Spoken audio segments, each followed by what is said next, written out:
Okay, these next two problems are examples of multi-step metric to metric conversions. And in this problem number 3, we were asked to go from millimeters to kilometers. So we're going to start off with what's given here.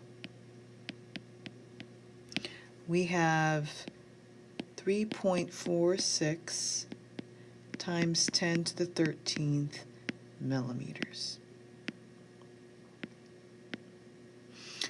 We first want to start off with millimeters in the denominator. We know that for every 1 millimeter, there's 10 to the negative 3 meters.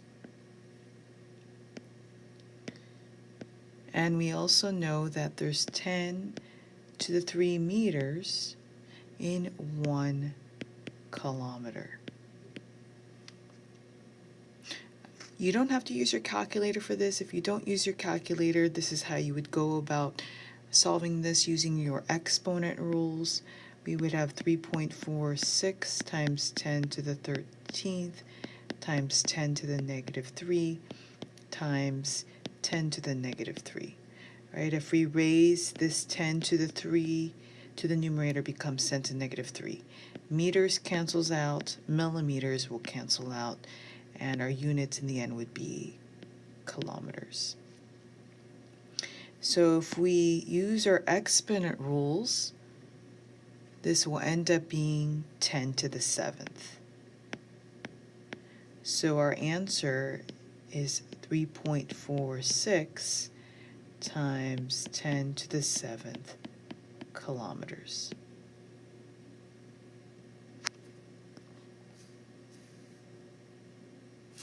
In the next problem, we're going from deciliters to milliliters.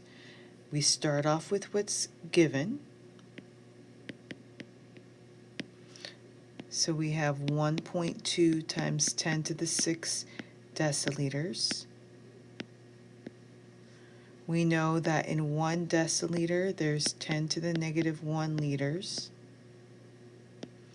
And there's 10 to the negative 3 liters in 1 milliliter. Our liters cancels out, deciliters cancels out, and again, we don't have to use our calculator, using our exponent rules. So we have 1.2 times 10 to the 6 times 10 to the negative 1 times 10 to the negative 3. Units at the end as milliliters, and using our exponent rules, that ends up being 10 to the 8th. So our answer ends up being 1.2 times 10 to the 8th milliliters. These next two problems are examples of English to metric conversions, and in problem number 5, we're asked to go from pounds to milligrams.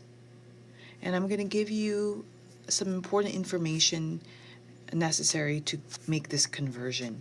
We know that 1 kilogram is 2.205 pounds. 1 pound is 16 ounces. And 1 ounce is equivalent to 28.34 grams.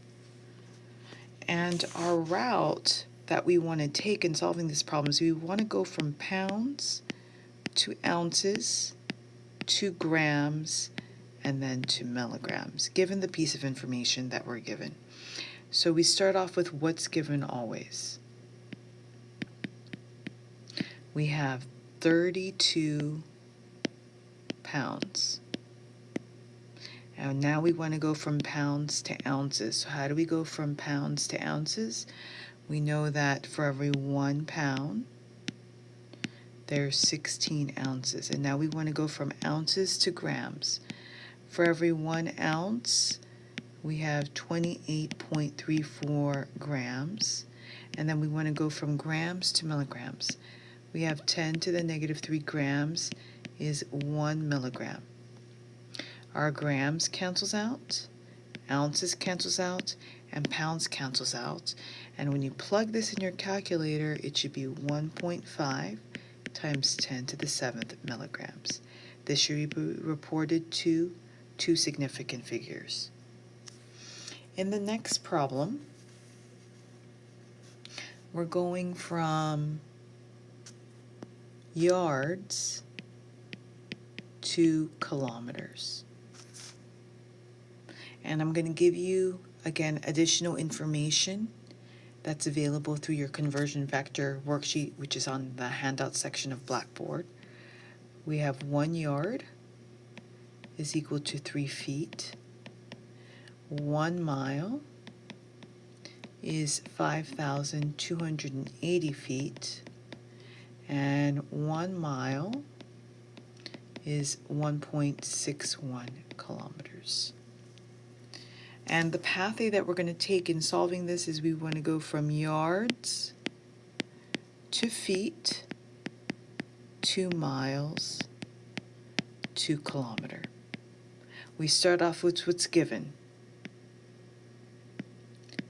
We have 100 yards.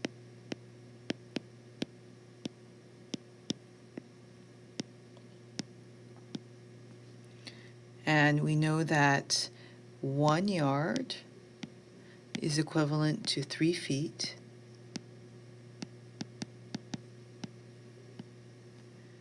And there's 5,280 feet in 1 mile.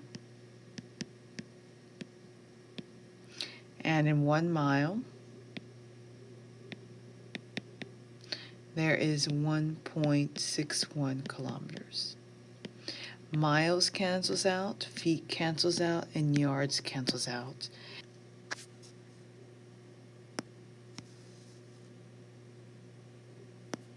Reported to 3 significant figures because of the English to metric conversion from the 1.61 kilometers in every 1 mile. This ends up being 9.15 times 10 to the negative 2 kilometers. In this next problem, we are going from drams to gallons. This right here should read 10 to the negative 3. Negative 3 should be an exponent. So we're given the conversion factor and going from microliters to drams. And the pathway we want to use here is we're going to start off with what's given, so our units are in drams. Then we want to go to microliters. From microliters we can go to liters. From liters we can go to quarts. And from quarts we can go to gallon. And you can use your conversion factor worksheet to determine what these conversion factors are, to go from quarts to gallon and to go from liters to quarts. So we start off with what's given, which is 2.00 drams.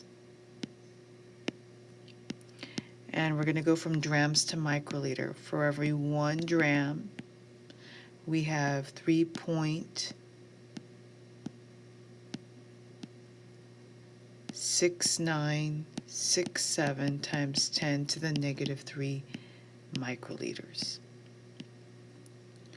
And 1 microliter is 10 to the negative 6 liters. Now our next part of the pathway is to go from liters to quarts. For every 1 liter, we have 1.06 quarts. And there are 4 quarts in 1 gallon. So quarts cancels out, liters cancels out, microliters cancels out, and so does drams. And in the end, we're left with the units of gallons, and to 3 significant figures, it's 1.96 times 10 to the negative 9 gallons.